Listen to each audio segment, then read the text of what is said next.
as well. Well, we got a lot of stuff to cover yet, even though we have 4 more classes after this one, right? There's only 2 more weeks left. I looked down at the calendar last week and went, holy crud. I've updated the what do you call it, Canvas site with the recordings of the last classes and the PowerPoints and everything. We should get into the 20th century. I want to devote one of those 4 classes, probably, I would imagine next Friday, to talking about the term paper. Give some time to that, so you have a better idea of what's coming due with that. So we really want to just bolt through some of the rest of the material in order to get us and have us that time. But remember that your paper's due the last day of class, which is right 2 weeks from today. No, it's 10 days from now. Is it due at the beginning of the week? Oh, maybe not. I think it's due at the end of the week. Oh, I'm thinking of textiles. Yeah, well, this isn't textiles. So, I think it's due at the end of the week. In any event, if it says it's due at the beginning of the week, I'll probably give you the end of the week because I'm not going to read it. I'm not going to look at them during the week, right? There's no point in turning them in on Tuesday if I'm not going to grade them until Saturday anyway. You know what I mean? So, there's that. No other announcements. Let's move ahead. We were talking about Romanticism as a movement in 19th century France, right? Although we traced it in other countries, we saw Romanticism in America, England, Germany, Spain, right? As this international movement growing out of the Enlightenment at the end of the 18th century and continuing into 19th century art. So we looked at Delacroix, Liberty Leading the People, as an example of romantic painting, emphasizing sort of death and gloom, these sort of romantic ideas. But I want to go back and use it again to talk about French history, because the next movement that follows on the heels of Romanticism and parallels it in the middle of the 19th and the end of the 19th century is really deeply, deeply related to French history in the 19th century. So we got to sort of back off the art for a second and talk about history, because it's really crucial for this particular period. So remember that French history in the late 18th, 19th century is a little bit complicated, right? 1789, the Revolution, inspired very much by Rousseau's writings about man longing to be free, right? Rising up against the old French monarchy that had been on the throne for 800 years by that point, beheading Louis XVI, Marie Antoinette, other aristocrats. This led to some political strife, and out of the ashes of the revolution rose Napoleon as, at least at first, the first consul of France, in other words, sort of quasi-democratic leader, but he has himself crowned emperor. And that lasts for 10 years until Napoleon is dethroned by the English at the Battle of Waterloo, right? Now, Napoleon is at the center of neoclassicism. Napoleon loves all things classical. Part of the interest in neoclassicism in France is based on Napoleon and his tastes. After he is dethroned, France decides to go back to the monarchy. They decide that they'll just go back to what they were doing before. So really just simply revert. This is a period we call the Restoration, right? Which means that the French throne was restored, right? That's what that period means. And it lasts from 1815 to 1830, where we see 2 French kings back to back. We talked about this briefly when we looked at the raft of the Medusa, right? Where the captain of the raft, or captain of the Medusa, had been a political appointee of Louis XVIII, the King of France, who was, and as a captain was unskilled, leading to the death of all those people. And this was seen as a sign that Louis XVIII and the monarchy was out of touch with the people, right? So over the 15 years of the Restoration, from 1815 to 1830, there's growing unrest. And there are people who support the monarchy, and there are people who are anti-royalist, right? And Delacroix was an anti-royalist, Géricault was an anti-royalist, right? This leads then to the Second Revolution, the so-called July Revolution, taking place over 4 days in July in 1830, and that's what Delacroix's picture commemorates, is the Second Revolution, right? This overthrows now the Restoration kings. Charles X was on the throne at the time. He was the son of Louis XVIII. This will be ostensibly the end of the monarchy in France, right? Ostensibly, it doesn't quite work out so well. Okay, so here's our now second revolution. The outcome of the second revolution was to experiment with a British-style system, which is to say a constitutional monarchy. That means you have a king, but the king does not have absolute control. The king does not have absolute power. That the decisions that the king makes have to be ratified by a parliament, a congress, if you will, right? And so it's a shared form of governance in a certain way. The king cannot just do anything he wants. And the king that takes the throne in 1830 is Louis Philippe, right? And the whole idea is he's supposed to now follow the will of the people and have his power checked by this new constitutional monarchy. But the problem is it doesn't really work out. There's an old adage that absolute power corrupts absolutely. And Louis Philippe begins to be increasingly dictatorial. Increasingly, what do you want to say, monolithic in the way that he rules, right? And he comes under criticism by the people for not paying enough attention, and almost immediately. So Louis Philippe is on the throne as of 1830, as a result of the Second Revolution. And already in 1831, newspapers are printing caricatures that mock him mercilessly. Right? He was a fairly ugly man, had mutton chops. You know what mutton chops are, right? Those goofy 18th century sideburns, right, that come out beyond your ears. But he already also had a very thin forehead and sort of heavy jowls, and it just made his head look like a pear. And in fact, Daumier, Honoré Daumier, who worked for newspapers, made illustrations for newspapers, depicted him often as a pear-headed figure, right, to make fun of him. In the same way that modern-day political cartoons, right, use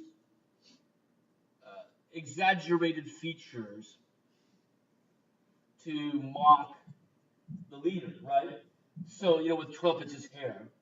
With Obama, it was his ears, right? With Clinton, it was his nose, right? Et cetera, et cetera. Bush, it was ears too, I think, right? And Daumier is making illustrations for newspapers. Now, these illustrations are in a printmaking medium called lithograph, which I'm not going to really go into it's really complicated. It has to do with chemically treating a piece of stone so that certain parts of the stone bead water away and certain part of the stones keep water there. And then you roll that wet stone with oil-based ink, and the dry parts get the ink, right? And then you put paper on it and you print it. This was the standard form for newspaper illustrations because newspapers in the 1830s, well, their photographs were brand new, right? Photography is invented in the 1820s, the very earliest photographs, right? And they're not yet using photographs to document things. You know, we're used to, okay, I still get a newspaper. If you still got a newspaper, you would be used to seeing photographs as illustrations to news stories, right? And that technology for illustrating news stories with photographs didn't really take off until the end of the 19th century, early part of the 20th century. So prior to that, newspapers were illustrated with works of art, right? Drawings or prints to illustrate it. Sometimes they're engravings, sometimes they're lithographs, right? So Daumier is working for a newspaper agency, right? Working for a weekly, and was publishing these in his weekly, and they were meant to be satiric.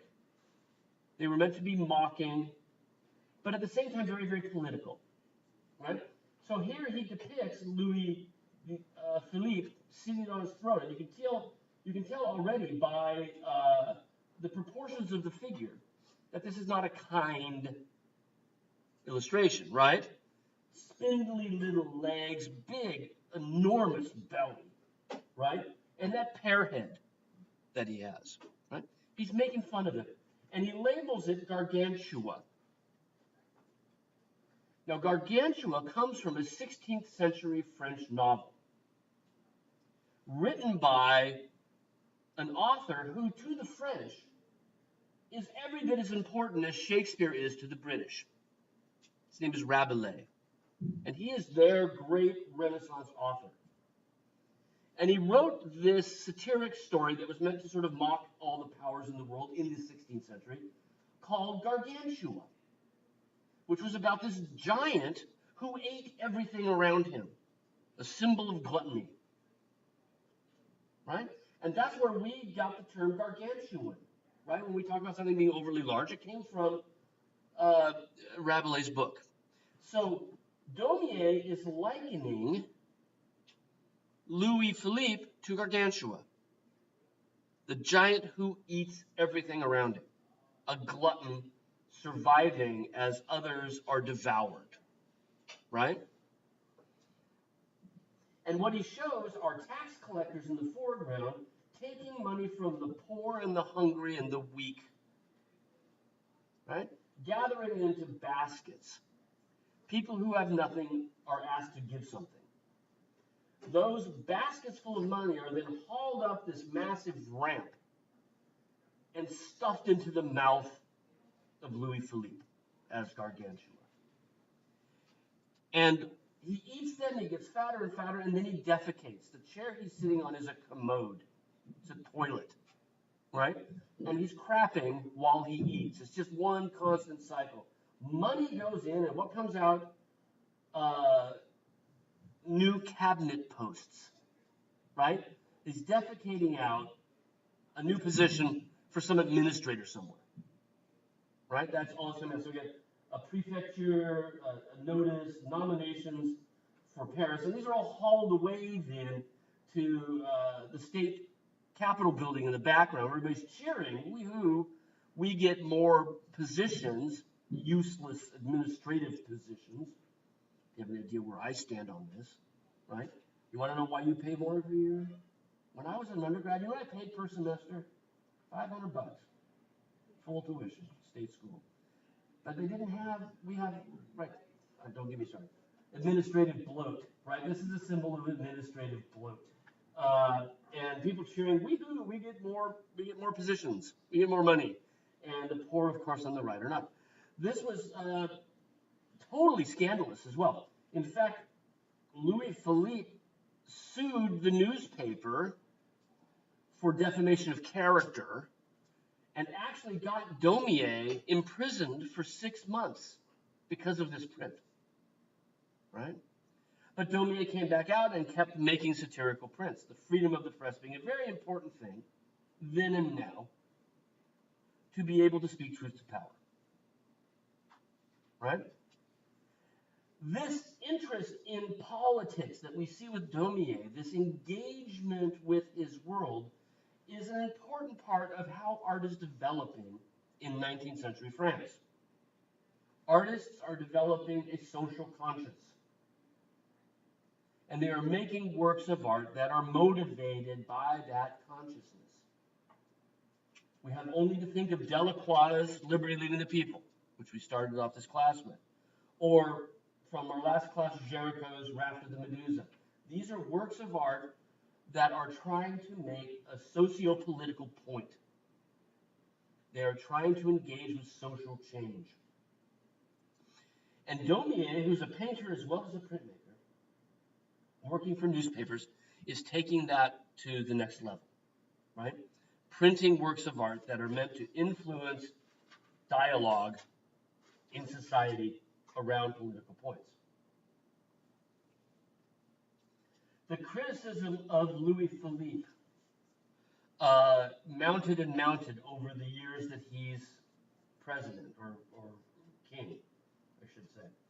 And there's finally, in 1848, after 18 years of Louis Philippe, there is a third revolution in France. It's really the last revolution, but not the last political problem, where the people rise up against Louis Philippe. Daumier's painting in the Philips shows the people rising up in anger together in the streets of Paris, protesting against Louis. he is overthrown, and France turns to a representative government, a president, with a term limit of 4 years, right? Hoping finally to get it right, okay? So in 1848, the revolution inspires artists to continue to make socially engaged works of art. Because one of the things that motivated the Third Revolution in 1848 was the fact that Louis Philippe was showing absolutely no care for the poor, for the working class. He was only interested in benefiting his cronies, giving more money to the wealthy. And so the uprising, the revolution, is inspired by the working class. They think that the working class need more sort of things coming their way. They're working hard anyway, but they're not reaping the benefits. Part of this came out of the Industrial Revolution, where prior to the Industrial Revolution, if you were making something, you would be making it for your own industry, if you will, your own company, right? And you'd be selling, and you'd be profiting from whatever you made.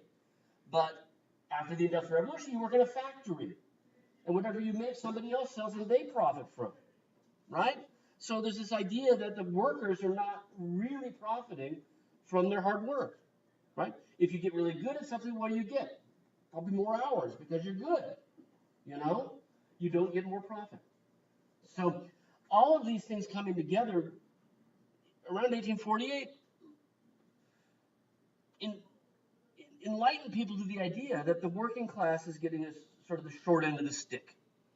And Louis Philippe's treatment of them only magnified that idea. So one of the things that came out of the Third Revolution of 1848 were a series of social programs intended to help the poor, to help the working class, right? To try to level the playing field a bit more,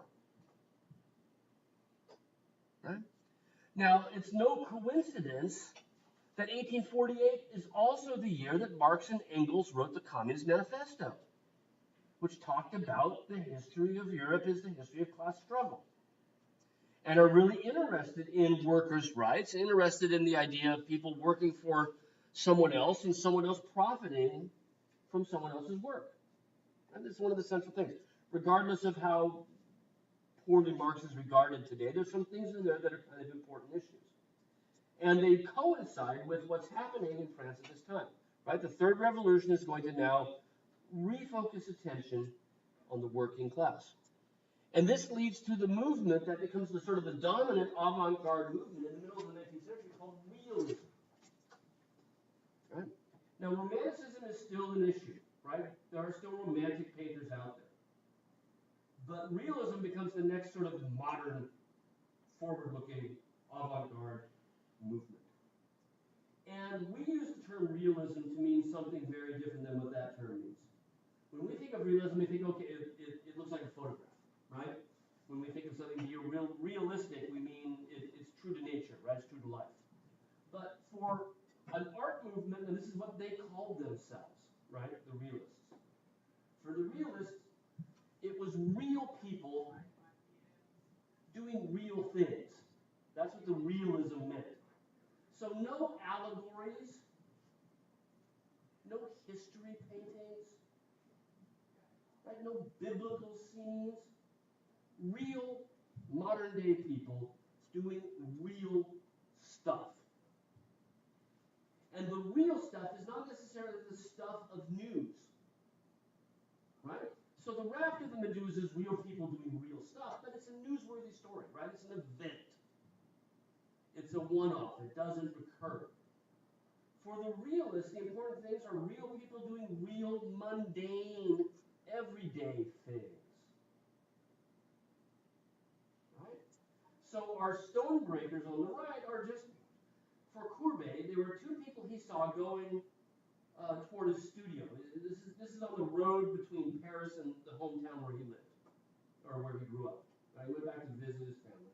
And he saw this on the side of the road, and he decided to recreate it in the studio with models that he set up, right, to try to recreate something that he'd seen on the side of the road. And it's just an everyday activity that kind of caught his eye, right? But it fits into the revolution in that it's focusing on the working class going about their duties on a fairly large scale, 6 or 7 feet across the base, right?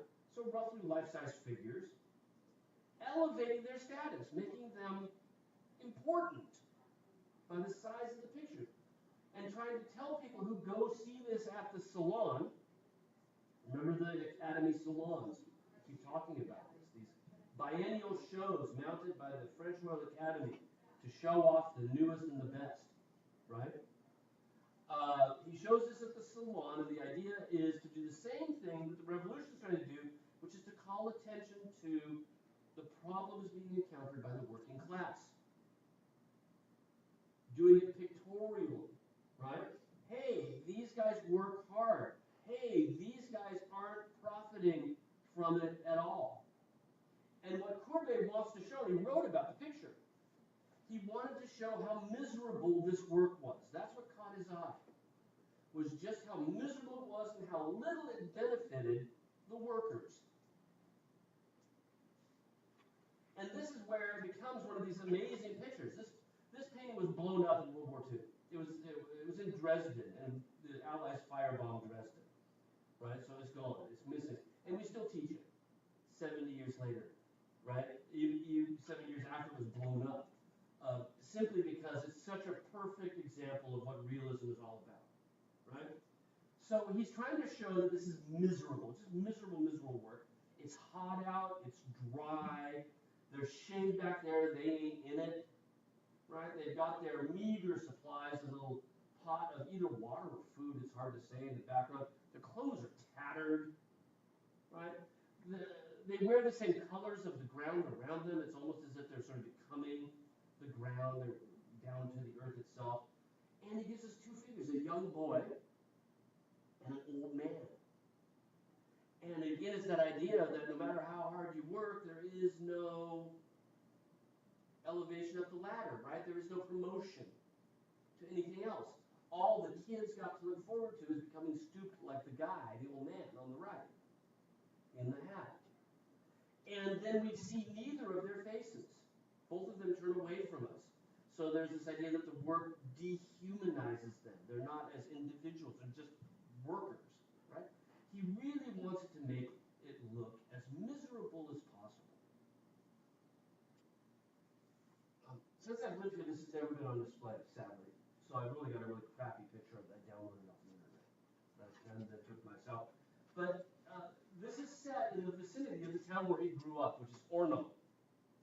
Ornans is in the foothills of the Alps, right? And we can see the rocks around Ornans behind the man in the straw hat on the right. And like I said, he was visiting Ornans when he saw this and decided to recreate it back in his studio. Okay? What are they doing? Why would you be breaking up stone like this? What they're doing is leveling a road. Transportation is on the increase through the middle part of the 19th century. We already talked about, though we haven't talked about that yet. Right? The first intercity rail is 1830s. Roads are networking France, trying to connect Paris, the capital, to the different cities in the outlying regions. Right? And the idea is that if we can facilitate transport, we can facilitate the economy. Right? Better movement of people and goods. And they're working on part of the road that will eventually connect Ornans to Paris. And it's quite a distance, right? But they're just doing the part near Ornans, right? Now Ornans to Paris is these days on the fast auto routes, it's going to take you 4 or 5 hours, right? Back then it was a couple-day trip, right? But the important point of that is, one, they're trying to grade the road. So, you know, as the road goes through the mountains, you don't want it to go all the way to the top. You want to sort of level it out so that any carriage doesn't have to go straight up a hill, right? You want more gradual. So they're working on that, leveling the road. But it's a road for other people. They are residents of this area. They are making a road that they themselves will probably never use. And that's part of the message, right? Of the difficulty and except as a mode to survive, right? He wants it to be miserable, right? But at the same time, while he focuses on the misery of the workers, one of the things he also wants to focus on is the fact that they are honorable despite this, right? Another artist who begins in 1848 to exhibit these realist pictures is Millet. Millet is pronounced Millet, right? Jean-Francois Millet. And one of the most famous pictures from 19th century France, the Gleaners. One of the things that the government did to try to help the working class was it reinstituted the medieval program of gleaning. Now, that's not something we're used to hearing about in America. We may have heard the term gleaning used metaphorically. Somebody may ask you, what can you glean from this information that I'm giving you? What gleaning was a medieval practice during feudalism, where the lords of the field, right, the lords of the region, right, had peasants working for them. And there was a feudal exchange that said the lord would protect the peasants when they needed it and would also give them what they needed to survive in the way of food and whatnot. The peasants would work the fields. And whatever the bounty was would be the profit of the lord, right, the landlord, okay? This is why we still use landlord today, right? I always make the joke that I work for my landlord because they take about half of my paycheck, right? Okay, in 1848, with the revolution, focusing attention on the plight of the poor, one of the things the government did said, hey, gleaning, what a great idea. Oh, sorry, I haven't even got to what gleaning was today. Gleaning was the idea of one of the ways that the landlord would, under feudalism, would give the peasants what they needed, would say, okay, once you get done reaping the field and giving me, what I get, you can go back and pick the stuff that's left over, and you can eat that, right? So for free, right? So there's a way of feeding them for nothing. So the French government, 19th century now, right, decided one of the ways that we can maybe help to feed the poor is to allow them to glean fields that are now being owned by larger land barons, not medieval, right, not feudal, but landowners. That after the field has been reaped, right, after it has been harvested, you can go back and pick the scraps. And so that's what Millet is showing us, right? Are gleaners in the fields picking up after the harvest. And you can see the degree to which he is a critic of this, right? We have mounds and mounds and mounds of hay in the background. Look at the people with the sheaves on their shoulders, right? Bringing the hay to these massive mounds. The field boss on the right, the houses for the workers. It's a big industrial farm. And Millet is not focusing on grain being harvested for food. He's focusing on grain being harvested for profit. And what we have in the foreground are three gleaners. And you'll notice that each has a different colored hat. I think he wants us to think that each is from a different family. And they are now able to pick the scraps because the field has been harvested. And Millet's theme, of course, is like, yeah, what the heck, right? Is this possibly going to get enough for them to feed their families? If they have just that much, how much work are they going to have to do to get enough grain to put food on the table, right? It's, again, a socially minded picture focusing on the inequality and the plight of the poor. Now we have a couple of Millets up in the Walters in Baltimore, 3 or 4 of them. And I brought in just one of these as an example where, again, we have the honorable peasants, right, the honorable rural working class, working the field for whatever they can get. They're doing a bit better, but it's only potatoes, right? And they may have sacks full of them, but it's nothing like the harvest in the background of the gleaners, right? And they're working into the evening. They're working through the storm. on their farm. It's focusing on the rural working class. This was the major theme of realist painting. And it's backbreaking work, but honorable work. And our painters are trying to shine a light into the darker corners of society. Shine a light onto those things that had not been depicted before. Now, these are scenes of everyday life. These are similar to what we talked about when we talked about genre scenes in the 16th and 17th century. The difference is this social agenda, right? These works are trying to enlighten people to the difficulties encountered by the people depicted. Whereas with a Dutch genre scene, it was sometimes just an allegory, right, for everyday life. It's a very different approach to picture making here, much more socially engaged. Another very, very large work at the National Gallery shows the harvesting of rapeseed, also called colza. The seeds gave off, when pressed, gave off oil for cooking, right? Rapeseed oil. And we see the families out to harvest. Harvesting in the background, actually cutting the grain then separated on the right and then sifted to get the seeds out. Right? We get to see all of the parts of the process taking place. And again, like Millet and like Courbet, Breton is trying to show us the dignity of the worker.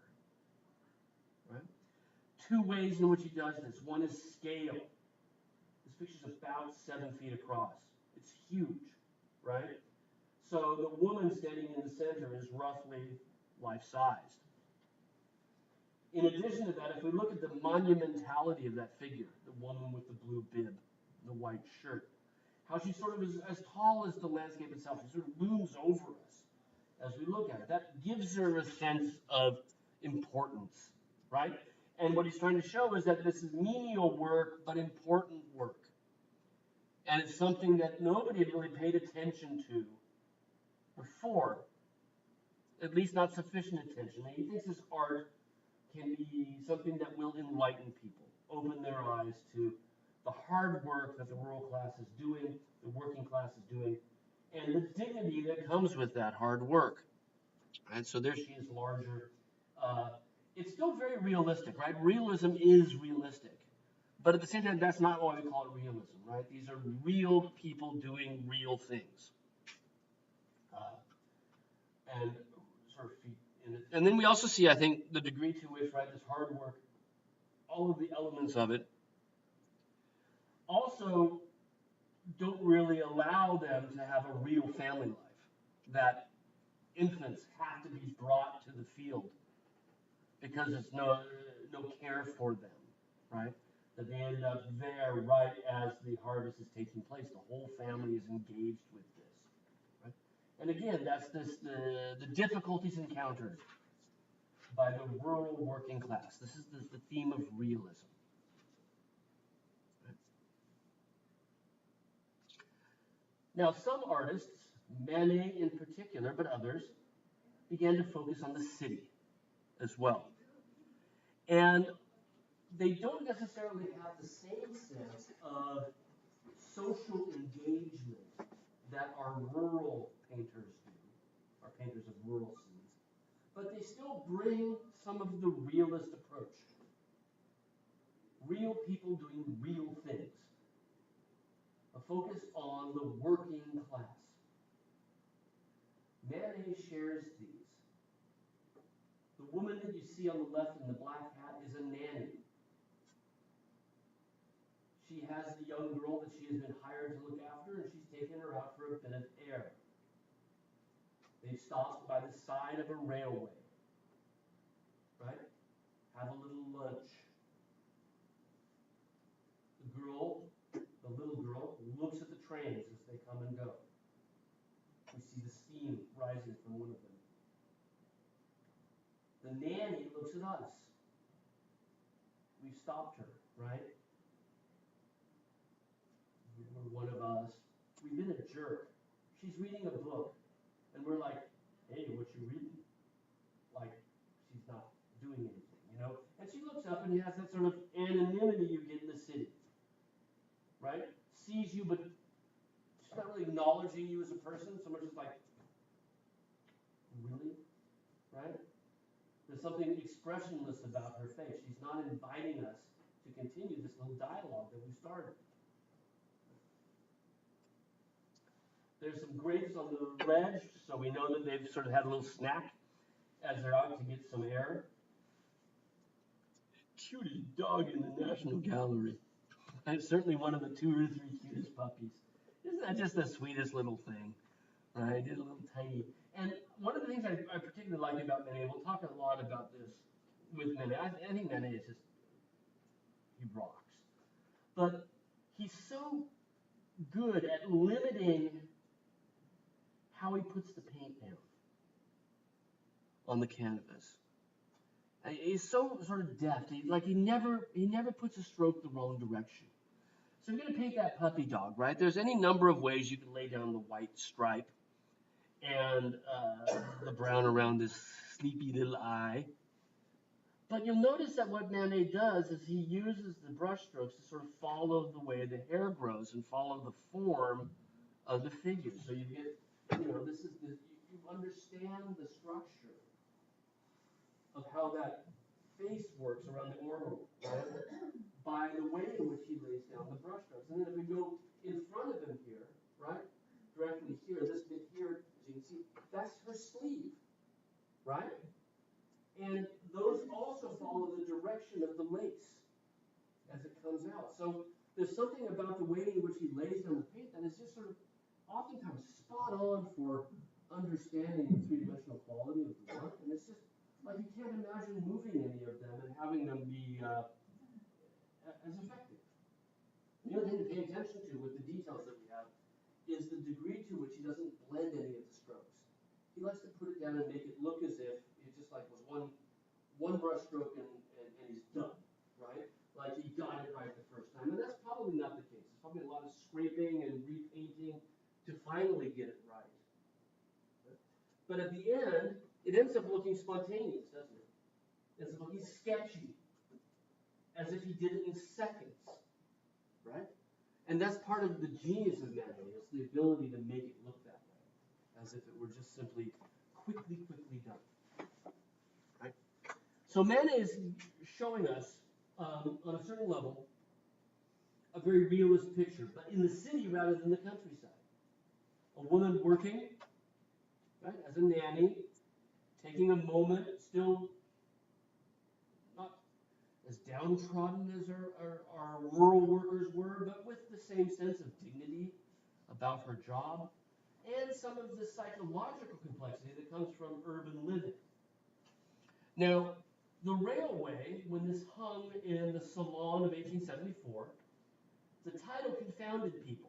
In fact, Manet always got a lot of criticism. We'll talk quite a bit about that. The criticism for this one came from the fact that it's called the railway, but you don't really see any railway cars, right? There's no trains here. There's the symbol of the train, a sign of the train, a trace of the train in the steam that wafts from behind the nanny's shoulders and up to the upper right corner, right? That's the steam coming from the train. But there's no actual train to be seen here, right? It's just sort of, she's looking toward it, but it's not in the canvas. Now we can identify exactly where they are here. This is the Saint-Lazare train station, which was relatively new at this point, right? As I just mentioned a few minutes ago, interurban railway traffic only began in Europe in the 1830s, right? The first line was between Brussels and Mechelen in Belgium in 1835, right? So this whole idea of trains and train stations and train travel is a new thing. And Manet is very much interested in painting the modern world. In fact, I think that's one of the things that makes realism such an important movement, is that they are trying to paint the modern world. They're trying to leave behind a record of what 19th century life was like. Okay. Modern modern painting for a modern world. And as Manet is focused on a modern world, he focuses on things that are particularly modern. And in this case, the area of the train station, which in my photograph here is just off to our right, right, it's one of those terminus train stations. The trains go in, they stop, and they go back out again the same way they came in, right? Unlike a metro stop where they just move all the way through, okay? And it's a fairly new station, 1850s or so, right, is the Saint Lazare train station. And so our little girl is looking at something that is modern Paris, about as modern can be. And there's basically here or so, right, somewhere along this edge over here, right? And they're sort of looking back this way toward where I am standing here. And this bridge that's behind them here, you can actually see right there, just the edge of it, right? Leading to this building over here, which is then this guy right here, right? So she's staring at this gulf, this big area that is a recent excavation. And as train travel, a place for train travel, it's seen as something that is absolutely new as new can be, right? And in addition to that, it's part of Paris that has changed drastically, right? You can still go there. There's Karen trying to be badass and looking like the nanny, right? So they've over 150 years they've had to change the gate, but that's basically what's directly behind them there, right? Is this particular train station, right? And then, like I said, that's kind of where they are, right? So Manet is depicting something that is particularly modern. And this is, I think, a very important element of understanding Manet's pictures, is the degree to which he's trying to show us the most modern part of Paris. Right? Now, giving us an up-to-date scene of something particularly contemporary, particularly modern in France, the question is there some attitude toward this? Is this a good thing? Does he like the railway as a symbol of modern Paris? Or is he critical of it? That's a basic question that lies at the heart of images of industry. And if we think back to our romantic painters, Constable, Thomas Cole, right? When they like to turn their back on progress, right? They like to see scenes of where time has stood still, where nature's allowed to be the way it always was, where industry hasn't yet destroyed things, right? That was the standard attitude in the early 19th century. And the question for Manet is, we've got now an image that is, the theme of the image is industrial progress. That is the basic underlying theme of this picture. Does he share that romantic attitude that industrial progress is bad? Or is he perhaps looking at it in a new and different way? How do we find out? Well, one of the things we can look at is how people were talking about Paris at the time of Manet. Right? What were people commenting on? Because Paris was undergoing quite a bit of change in the 19th century. These new railway stations, for example. What did people have to say about Paris? And what we find when we read those accounts is a lot of people thought that this was really a bad thing.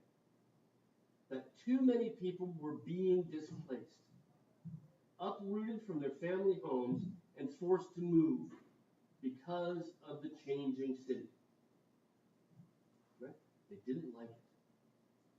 They longed for the way that Paris used to be. Ah, the Paris I remember, I don't see it anymore, that sort of thing. Right? So, could Manet's image share that idea? The nanny with her back to it. The young girl who doesn't remember the old Paris looking at it. Distinctly possible, right? Now, with this idea that people were against this change in Paris, we need to go back and bite off a little bit more French history. Okay? So back to the historical books. We left off with the third revolution that brought about the realist movement, right? 1848, third revolution. The president that's elected is a cousin of Bonaparte, Louis Napoleon. Oops, right? He's elected to a 4-year term in 1848, right? He's going to be out of office in 1852. 1851, he crowns himself emperor, right? Emperor for life, Emperor Napoleon III. And he is still on the throne until 1870, right? Next 20 years. It's supposed to be a 4-year term. So we're kind of right back where we were, aren't we? Poor France and its problems and trying to figure out how to, the whole democracy thing was slow in coming, right? Okay. Napoleon III became president in the first place because of the revolution. One of the ways the revolution worked, how did the people rise up against a royal army? Well, they used Paris to their benefits. In 1848, most of Paris were small, winding streets, lanes and alleys, right? And that meant that if you knew your way around this labyrinth of little streets, you could outwit larger armies. And if you could pick up the cobblestones out of the street, you not only have a projectile, right? But you could also build barricades that would block the people to be able to come into particular neighborhoods in Paris. And this was how the revolution was successful. This is why you might still hear a rallying cry, to the barricades, means sort of take up arms, and how do you fight against a larger force, right? You use the environment to your advantage. This is how Louis Napoleon came to power, was the people rising up, using the streets of Paris as part of their defense, right? He decides, I need to safeguard myself against that happening to me. So he undertakes a huge project to change the face of Paris. He sells it to the people as better health, better transportation, better hygiene, street lights. He hires this guy named Haussmann, Baron Georges Haussmann, to redesign the city. And what Haussmann's principal element of redesign is in the 1850s are the boulevards of Paris, the Grand Boulevard, right? That circle around Paris that connect all of the major sites that are 5 times as wide as the side streets and are what characterizes Paris today, right? In order to do this, huge numbers of people had to be displaced, had to be sent to somewhere else, right? And this is part of what inspires the backlash against the change in Paris, is the idea that so many people are being pushed further and further outside of the city, at least the central part of the city, because those areas have either been vacated to make the huge boulevard that we see in Pissarro's picture, or to make these wonderful apartment houses with shopping on the street level down below that used to be workers' houses and are now aristocratic housing, upper class housing, right? All this stuff sounds so darn familiar, doesn't it? How many of American cities are no longer habitable by the people who have to run the bodegas, right? New York is worse off than D.C. this way, right? Who can live in New York anymore? San Francisco, right? And people are complaining about the fact that, San Francisco, Google's pushed them out, right? And all the tech industries in and around San Francisco, there's just no place for working class people to live, right? And that's the same in New York, and arguably the same, increasingly the same in D.C. as well, right? People get pushed out, and yet you need those services in the center of town. So people are forced into this horrible situation of rotten commutes just to get to work, to keep it running the way people who live there want it to be run. This is at the heart of the criticisms that were leveled against the developments in Paris in the 1850s and 1860s. So when we look at Manet's picture, one way to interpret it, and there are more than one way, is as another image that highlights the negative side of the changes to Paris. He shows us a gulf where housing used to be. And he doesn't even show us the railway, right? He just shows us this steam behind them, right? This is one way to interpret it. Julia. I was just gonna ask that, I heard that DC, the urban planning was modeled after Paris, and Yeah, it is. L'Enfant and his idea of large boulevards. Certainly, if you spend any time sort of just looking at Pennsylvania Avenue between the Capitol and the White House, right? Then it's very obvious to see that looks a lot like the Champs-Élysées, right? In that there's a central avenue, trees, and then sidewalks, right? And that lots of it is modeled very much after. In fact, most major European cities, after Haussmann remodels Paris, and they see some of the benefits. Now, for Napoleon III, the benefit is troops can move quick, right? People can't barricade a boulevard in the same way they barricade a side street. But the benefits for everybody else is what went along with the boulevards were improved sewage, right? So flush toilets everywhere with no more dumping crap, literally dumping crap on the streets. Right? There were street lights, it was safer, right? I mean, when you got big boulevards, air moves better, so there's no more outbreaks of cholera in certain neighborhoods, right? Just a lot of benefits that came from it. Napoleon's principal motivation is self-preservation, right? But the benefits were something that was read everywhere. DC presents an interesting example that L'Enfant kind of started on it before Haussmann started on this. But there's a symbiosis going on there, I think. And I think some of the ideas are already kind of beginning to film in, right? But as soon as this happens, then you get other major European cities, where possible, doing the same thing, right? A lot of them want to be left alone, but if you look at other places like Brussels, would be a good example. Berlin would have been a good example before, we destroyed most of it, right? Major European cities, where possible, did this. Rome has a bit of a difficulty because you can't carve your way through the middle of the forum, right? But where possible, this was the case, right? That Haussmannization, in fact, became a verb people called it, right? We're going to redesign our cities in the way of Paris, Haussmannization, right? This led to a city where people treated the city like a big spectacle, where there was something always to do on foot. And the French have a term for this. This is a wonderful term. People who are just going out to look at the city. And the term they use is a flaneur. I believe there is no English translation for flaneur. Flaneur. A flaneur is someone who wanders the city to suck up all the spectacle that's happening, right? Wander the boulevards, look at the shops, look at the other people who are also wandering the boulevards, right?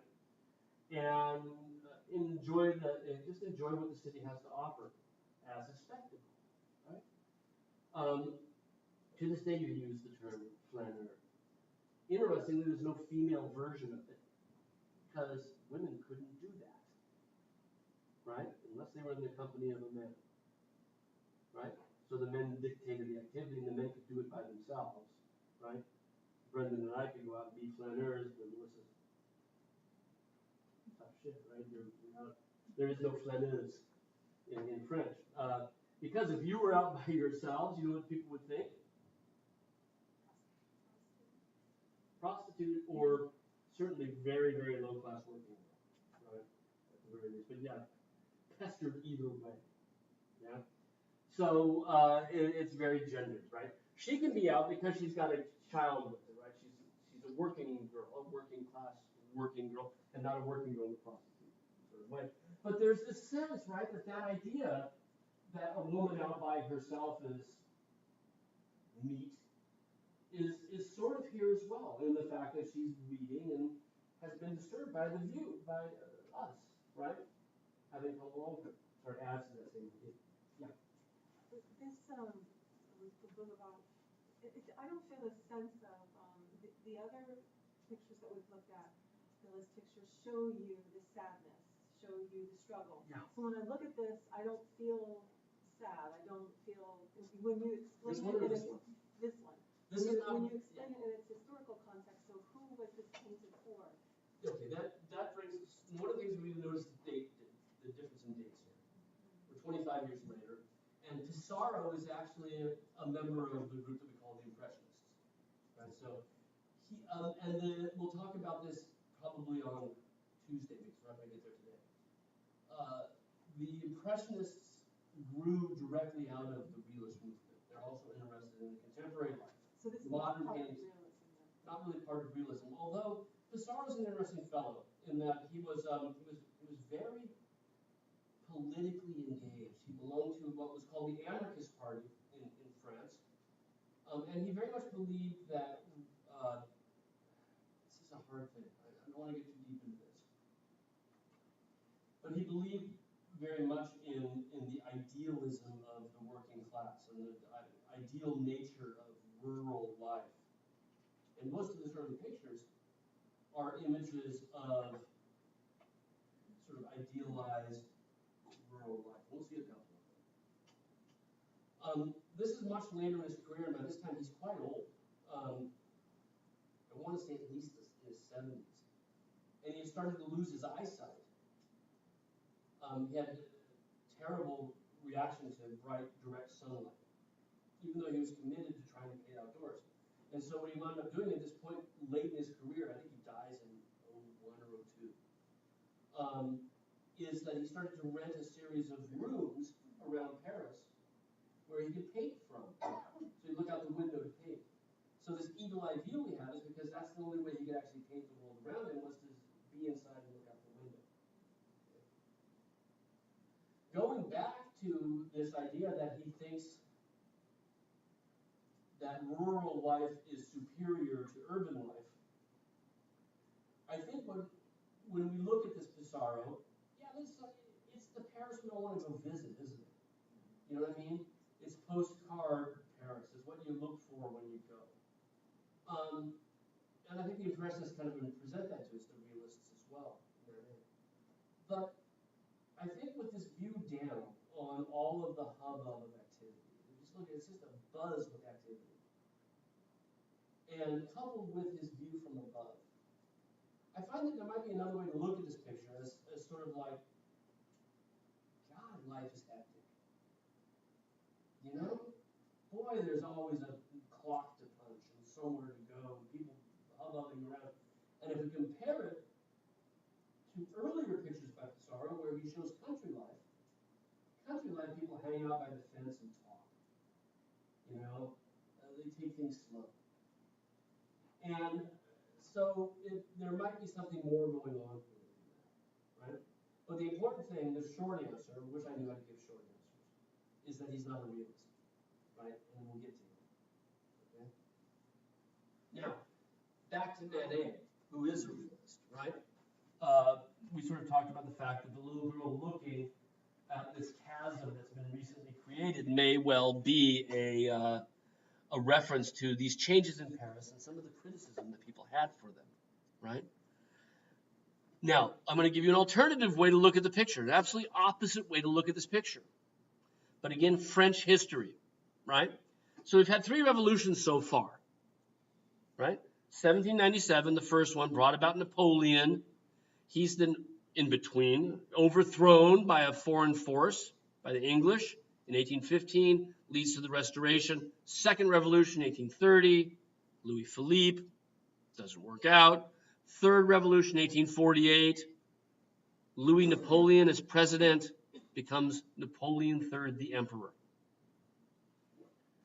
As Emperor of France, Napoleon III wants to do what Napoleon I did, namely to conquer all of Europe, right?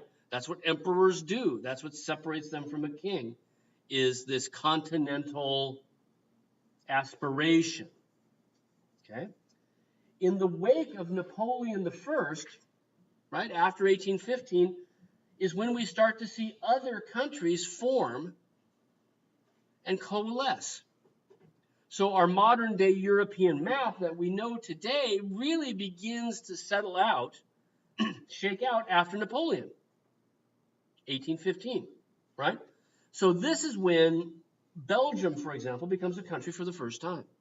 Holland forms up its borders, right? The Netherlands forms up its borders. Germany, which had previously been a series of smaller counties, cantons, right, 11 or so of them, tries to unify into modern Germany.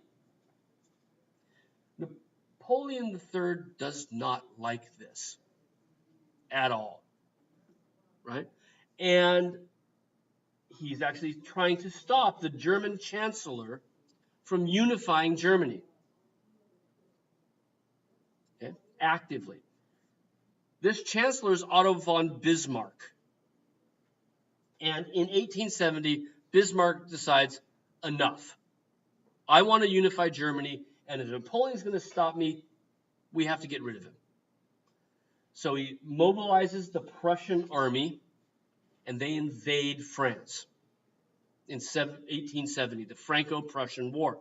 And the whole point is that Bismarck wants Napoleon III to back off, right? We're Germany. It's none of your business. Let us unify. So he's going to drive Napoleon III from the throne. He does. Now, Bismarck has no imperial aspirations. He does not want to annex France. He just wants to get rid of Napoleon III. So in 1870, Napoleon III is overthrown by the Prussian army, right? And eventually they're going to pull out, right? But while they're there, working on the transition, the city of Paris decides that they will not surrender. Right? Almost all of France had surrendered to the Prussian army. France forms a commune in early 1871. We are independent from the rest of France, they say. Right? We are our own country to ourselves. So what do you suppose Bismarck does? Stomps the crap out of them, right? Moves on the Paris Commune and destroys the communards, is what they're called, the commune residents, right? And they eventually surrender as well. But not before tens of thousands of people are killed, like in a month, 30,000 people.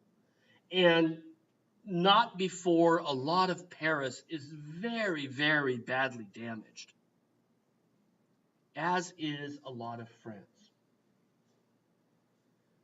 So in the aftermath of the Franco-Prussian War, right, 1872 and onward, France is rebuilding. And there's a lot of government money being used to seed the rebuilding project, right?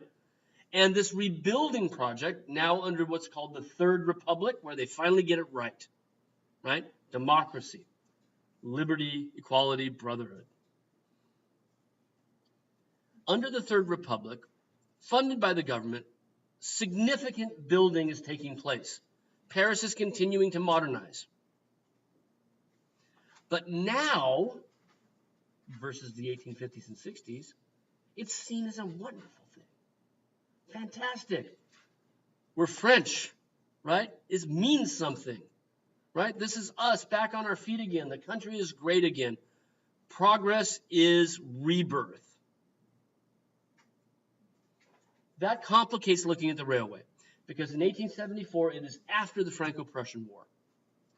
Does Manet share earlier attitudes that talked about displacement, right, ruining the city? Or does he follow a modern attitude that talks about nationalism and pride in industrialization? There's no easy answer here, right? It could be read either way. It's important to remember when we look back at the 19th century that everybody felt the same way, right? And the picture could have meant multiple things to multiple people.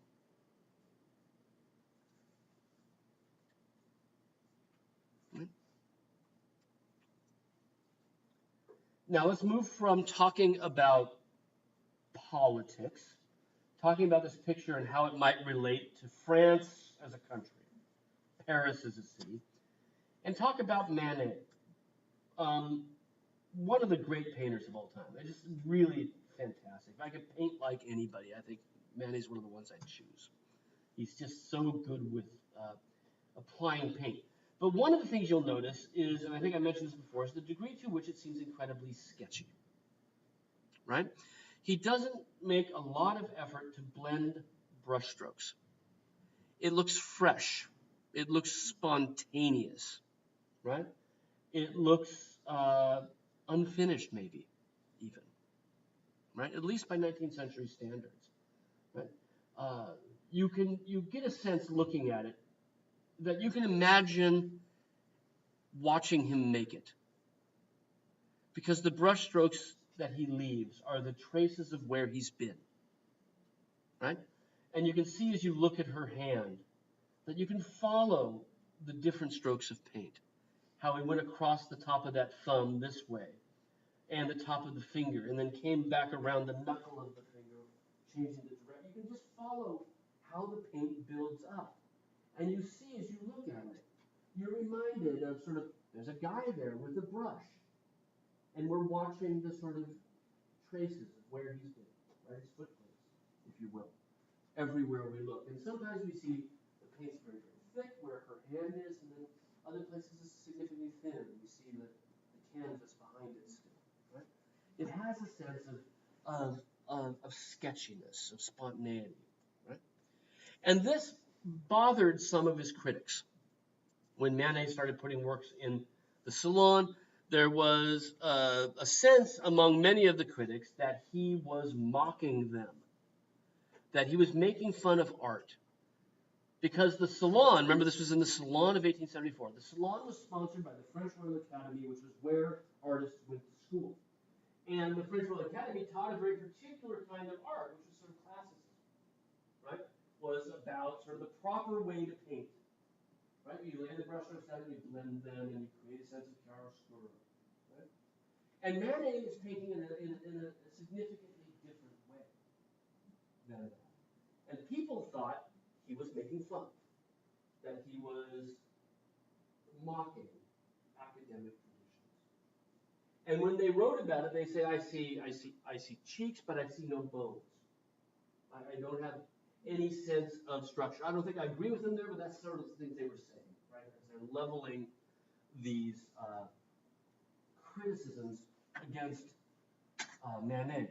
They talked about the fact that his paint looked like patches. French word is tache, right? That all I see are taches of paint. And when we look at the back of the little girl's bib, we can see again the way in which there are certain parts that look just incredibly fresh. Incredibly unfinished, the way the white paint, right, he hit the brush hard here, and then sort of drug it off and let some of the paint sort of fall down where it might. It's really a sort of brave and modern way of painting, to the point where when you see parts of this in detail, if you didn't know it was a detail of this picture, you might think it's a 1950s abstract picture. Just because there are parts here, now we're looking at some greenery through the fence, some of the steam, parts of the building on the opposite side. I think the door behind your head was where Manet lived, actually. But at a certain point, he's not trying to describe anymore. The paint strokes are put down, not with the idea of I'm going to paint your head. I'd be trying to paint that side of your hair.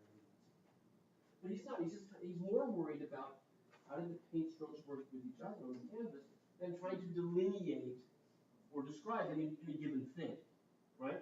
So as we look at this area back there, it's impossible to tell sort of what he's trying to describe. And you have to imagine him working at it now at this distance, right? And looking at it, at a certain place, it's color, it's paint, right? The paint stops being the thing that's represented, and the paint starts being just paint. Does that make sense? So when we talk about pictures, right? When we talk about art, we walk down that, what is this? On one level, we say, oh, it's a nanny and a daughter looking at a railway station. Okay, right? That's what it represents, right? But what is it? It's an object. It's a piece of canvas with colored stuff put on it, right? It has these two different natures. On the one hand, the painting is a representation. On the other hand, a painting is an object. Does that make sense so far? And what Manet does by opening up his brushstrokes and painting it so sketchy, loose, right? Spontaneous looking, is he levels the playing field, right? On a certain level, Leonardo da Vinci, right? Okay, the Ginevra da Vinci picture, you don't have that same sense. He doesn't make you absolutely aware that it's also just an object and the traces of his hand. He's not emphasizing it. Manet's emphasizing that, and it ends up being this work of art that exists in two different ways. You look at it as the classic window through the wall to an extension of our space that we've seen ever since the Renaissance. But then you're constantly reminded that it's a flat surface with paint on it, that you keep seeing. And there's a sort of a visual psychological tension that happens with that. And when we look back at the history of painting, we often end up with Manet as the father of modern art. Because when he gets to the point where he's painting in a way where he's not really describing anything, he's interested in how the paint looks on the surface. And he's leveling the playing field between representation and object. Right? That's a necessary step to get to abstract art. Non-representational art. Because if you think about it, eventually artists will abandon representation for a dialogue of how the paint on the canvas works, both with itself and with you, the viewer, regardless of any kind of representation. Manet is a linchpin in that. He's a crucial development in modern art and pushing it this particular direction. Now, like I said, Manet ran into a lot of problems with the critics because of his forward-looking way of painting. And these problems had existed for quite a while by the time of the railway. He'd been painting since the late 1850s, and every time he puts things into the salon, there's a hubbub. Partly because of this way he paints, right? In 1863, he paints this image of Olympia. He holds on to it for a couple of years and submits it to the salon in 1865. It's a professional model. It's the same girl that posed for the railway. Ours is 10 years later, right? Victorine Marant. We have some records that she was a painter herself. We don't have any surviving paintings by her, sadly. There are very, very few women artists by this time, primarily because most of the academies, the opportunities, only existed for men. It's not that women couldn't paint, women weren't allowed to paint. Right? It was a man's game in the minds of the art world at the time. So we're missing paintings by her, right? So like I said, submitted to the Salon of 1865. Hugely criticized. Partly for the style. The way in which Manet paints. But also for other things. Because Manet's paint makes you aware, like I said, that you're looking at a painting. That you're looking at something artificial. That you're not looking at an extension of your reality. That you're looking at something an artist created. Okay? And you always think that, but on a certain level, it makes it that much more obvious that you see the traces of the creative act. Okay? The artificiality of Manet's work is enhanced throughout his career by the fact that he often quotes older works of art. Does modern versions of these. So his Olympia is a revision of a very, very famous picture. And you can see numerous little areas where he's quoting it directly. Right? The green curtain pulled back. Right? The white sheet on a red bed where it tucks up at exactly the same spot to reveal the bed. Servants attending the figure. right? The figure looking out directly at you, right? It's not a verbatim, but there's too much to ignore, right? And critics saw this. They went, he's making fun of Titian, right? Because he's giving us a modern version of it, and in this new way, right? And he's just mocking tradition, and he's mocking the old masters, making fun of everybody. And he pointed to things like, Titian's Venus has got a little puppy dog sleeping there, and Manet has got this cat on his hind legs, right, hissing at you. And it is kind of playful in its way, isn't it? That he was making fun of the old masters. Manet, nothing further from the truth. He's doing homage to the old masters. He's trying to paint a modern version. Trying to paint something that would mean to the 19th century what that meant to the 16th century. What enraged the critics is that Olympia was a name that was used by many prostitutes in Paris at the time. So she's a hooker, right? And it came out of a realist novel focusing on the life of a hooker, of course, working class, right? And this is Venus. The problem is that ain't Venus. When this picture was painted, it was a wedding gift for a young man, Duke, right? And she's a courtesan. She's also a prostitute. But over the years, she became nicknamed the Venus of Urbino, and that made it safe. Because, Venus is supposed to have her clothes off, right? Manet understands that, gives us a modern version. People still don't like it, even if they realize the tissue. Because it's not safe anymore. It's your world, right? And in both of them, it's that dialogue with you again, right? I'm looking at Brenda because it's males, right? Going here, you're in my eyesight right now.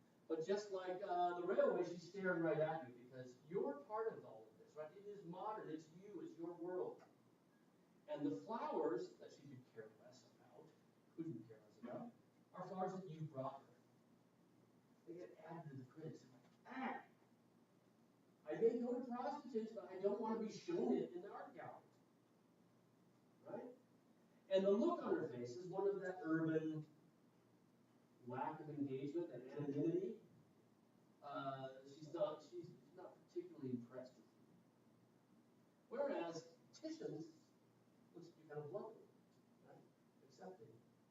So these things really added to Manet's problems, right? Was that he's trying to paint these very, very modern pictures in a very, very modern way. And critics are like, not liking it at all.